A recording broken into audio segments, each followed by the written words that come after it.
कहानी की शुरुआत होती है साल 2050 के ऑस्ट्रेलिया में। पिछले युद्ध के बाद देश में जुर्म 800 गुना बढ़ गया था, जिस वजह से सभी जेलें कैदियों से भर चुकी थी। इस जेल की समस्या से निपटने के लिए सरकार ने बॉक्स जेल का सिस्टम लागू किया। इस सिस्टम के मुताबिक गुनहगारों की मर्जी थी, या तो वो एक डिब्बे में बंद होकर सजा काटें या फिर फांसी चढ़ जाएं। एक बार जो कैदी डिब्बे में चला गया, उसे खाना और पानी वहाँ रहने वाले आम लोगों की मर्जी से ही मिलेगा। अगर किसी ने भागने या किसी और कैदी की मदद करने की कोशिश की तो उसे उसी समय बेरहमी से मौत के घाट उतार दिया जाएगा। इसके बाद हम एक फ्रेंच औरत को देखते हैं जो एक डब्बे में कैद थी। खाने और पानी के बिना उसकी हालत बेहद खराब हो चुकी थी। इससे उसके दिमाग पर भी असर हुआ था और वो पागलों जैसा बर्ताव करने लगी। तभी अचानक कोने में मौजूद एक ब्लेड की मदद से एक ही झटके में उसकी जान चली गई। इसके बाद हम एक पहाड़ी आइलैंड देखते हैं जहाँ ऐसे कई डिब्बे मौजूद थे। वहाँ एक लड़का और लड़की रबर बॉल से खेल रहे थे। जब उनकी बॉल एक डिब्बे से जा टकराई तो उसमें मौजूद कैदी ली की आंख खुल गई। उसने देखा कि उसके हाथ और पैर रस्सी से बंधे हुए थे। उसने जैसे तैसे रस्सी खोली और डिब्बे के चारों ओर हाथ पैर मारकर बाहर जाने की मांग करने लगा। तभी स्क्रीन पर एक औरत आई और उसने कहा कि जज ने उसके जुर्म के लिए उसे 7 साल की सजा सुनाई है। इसके साथ उसे खाना और पानी भी आम लोगों की मर्जी से ही मिलेगा। ये सुनकर ली जोर जोर से रोने लगी और वो बार बार कह रही थी कि वो बेकसूर है। खैर अगले दिन ली की आंख खुली और उसने अपनी कटोरी बाहर निकालकर थोड़ा पानी मांगा, पर उसके आसपास कोई भी नहीं था। इसके बाद उसने डिब्बे के अंदर से बाहर निकलने का रास्ता ढूंढने की कोशिश की, मगर जहाँ भी वो छूती थी उसे बिजली का झटका लगता था। जैसे जैसे समय बीता उसका जिंदा रहना और मुश्किल होता गया। वहीं दूसरी ओर एक और डिब्बे में मारिया नाम की एक दूसरी कैदी थी जो भागने की कोशिश कर रही थी, पर तभी अलार्म बज गया और डिब्बे में लाल लाइट जलने लगी। अचानक छत से एक तीखी रॉड आई और सीधा मारिया के शरीर के आर पार हो गई। इससे मारिया की मौके पर ही मौत हो गई। फिर अगली सुबह ली की आंख खुली तो एक लड़की ने उसे कुछ दाने और पानी दिया। ली ने उसे समझाया कि वो बेगुनाह है, पर लड़की ने कहा कि इसका फैसला तो सरकार ही करेगी। इसके बाद ली ने मुट्ठी भर खाने के साथ कई दिन काटे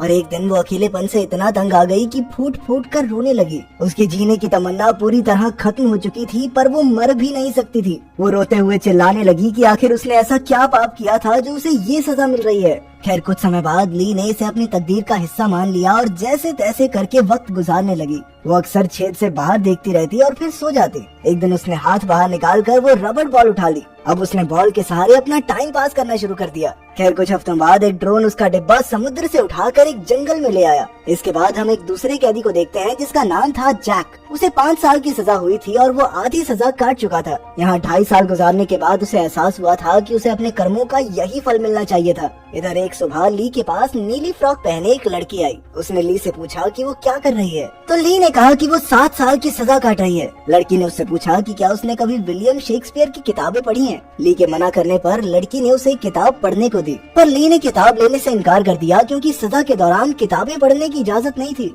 तब वो लड़की ली के करीब आई और उसे शेक्सपियर की किताब की कुछ लाइंस पढ़कर सुनाई। उसने ली को कुछ खाने को भी दिया और फिर लौट कर आने का वादा करके चली गई। इसके बाद हम देखते हैं कि इतने समय बाद किसी इंसान से बात करके ली को ऐसा महसूस हो रहा था कि वो स्वर्ग में पहुंच गई हो।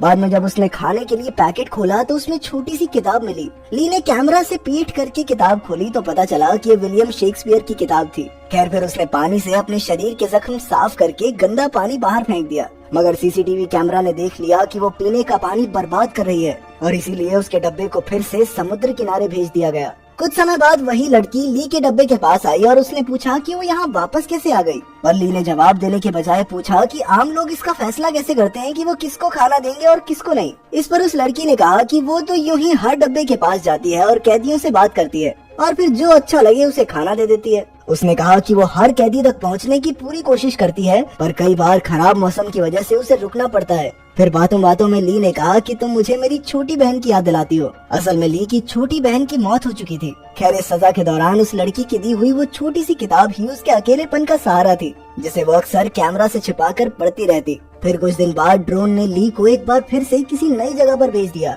वहाँ रहने वाला एक आदमी ली के डब्बे के सामने आया और उसके सामने ही एक रसीला सेब खाने लगा। बेचारी ली भूख से तड़प रही थी, इसीलिए उसने इस आदमी से सेब की भीख मांगी, पर उस आदमी को ली पर कोई तरस नहीं आया। वो तो कहने लगा कि सभी कैदियों को बिना किसी रहम के मौत के घाट उतार देना चाहिए। खैर फिर उसने ली को एक ऑफर दिया उसने कहा कि वो ली को सेब खाने दे सकता है, पर इसके बदले ली को भी उसके साथ शारीरिक संबंध बनाने होंगे। हालांकि ये कानून के खिलाफ था, पर ली से भूख बिल्कुल बर्दाश्त नहीं हो रही थी, इसीलिए वो मजबूरन इस चीज के लिए राजी हो गई। ली ने अपने कपड़े उतारे और खुद को उस आदमी के हवाले कर दिया। जब उस आदमी ने ली के साथ संबंध बनाए तो अचानक हवा में उड़ रहे एक ड्रोन ने उस आदमी के चीथड़े उड़ा दिए। इस बीच एक गोली ली के पैर में भी लग गई और वो बुरी तरह कराहने लगी, लेकिन फिर भी उसने जैसे तैसे छेद से हाथ बाहर निकाल कर सेब ले लिया और तुरंत उस पर टूट पड़ी। लेकिन वो सेब तो पूरी तरह कीड़ों से भरा हुआ था, जिसे देखकर उसे उल्टी आ गई। फिर रात को जोरदार सायरन की आवाज से ली की आंख खुली और कंप्यूटर से आवाज आई कि आज उसने एक बहुत बड़ा कानून तोड़ा है, जिसके लिए उसे 7 दिन तक लगातार जागने की सजा सुनाई गई। अगले 7 दिन ली ने बहुत मुश्किल से गुजारे, क्योंकि जब भी उसकी आंखें एक पल के लिए भी बंद होती तो डिब्बे में जोरदार सायरन बजने लगता और तेज लाल रोशनी उसकी आंखों में जबरदस्त चुभती थी। अब ली ने खुद को जगाए रखने के लिए समय समय पर अपना सर दीवार से टकराना शुरू किया।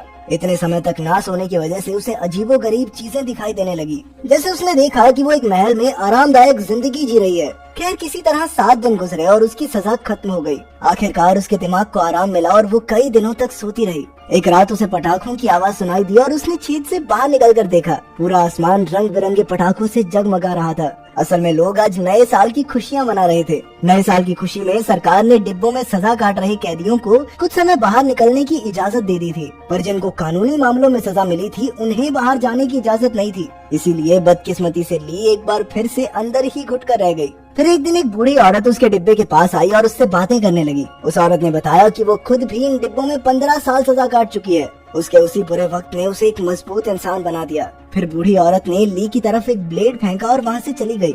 इसके बाद हम देखते हैं कि वही शेक्सपियर पढ़ने वाली लड़की एक बार फिर से ली से मिलने आई। पहले तो ली को लगा कि वो कोई सपना देख रही है, पर उस लड़की ने कहा कि ये सपना नहीं हकीकत है। ये सुनते ही ली तुरंत ही उस लड़की के पास गई। उसने ली को थोड़ा पानी पिलाया और फिर उसे किताब से कुछ लाइंस पढ़कर सुनाई। हालांकि उनकी ये मुलाकात बहुत छोटी थी, पर फिर भी इससे ली को बहुत राहत मिली और उसका दर्द और परेशानियां कुछ हद तक कम हो गई। इस घटना के कुछ महीने बाद हम देखते हैं कि ली का पेट थोड़ा बढ़ने लगा था। असल में उसके पेट में उस सेब वाले आदमी का बच्चा था। रात को शेक्सपियर पढ़ने वाली लड़की ली से मिलने आई और कहने लगी कि वो ली को कैद से आजाद करवाना चाहती है, पर अचानक सिक्योरिटी सिस्टम को इसका पता चल गया और अलार्म बजने लगा। खतरे की घंटी सुनकर वो लड़की जल्द ही भाग गई और सायरन बंद हो गया। फिर अगली सुबह एक औरत ली के डिब्बे के पास आई और उससे पूछने लगी कि क्या वो इस नर्क से भी बदतर जीवन से छुटकारा चाहती है। ली ने हाँ कहा तो उस औरत ने ली को दूर से ही एक दूसरा डब्बा दिखाया जो जल रहा था। फिर उसने कहा कि तुम्हें इस जेल से छुटकारा मौत ही दिला सकती है। खैर ली को ऐसे रहने की जरूरत नहीं थी, इसीलिए उसने यूं ही डब्बे में कैद होकर सजा काटने का फैसला किया। फिर कुछ महीने और बीते और ली के पेट में जोरदार दर्द होने लगा। काफी समय तक भयानक दर्द सहने के बाद उसने डब्बे में ही एक बच्चे को जन्म दिया। जब उसने बच्चे को अपनी बाहों में लिया तो मानो वो अपने सारे दुख दर्द भूल गई।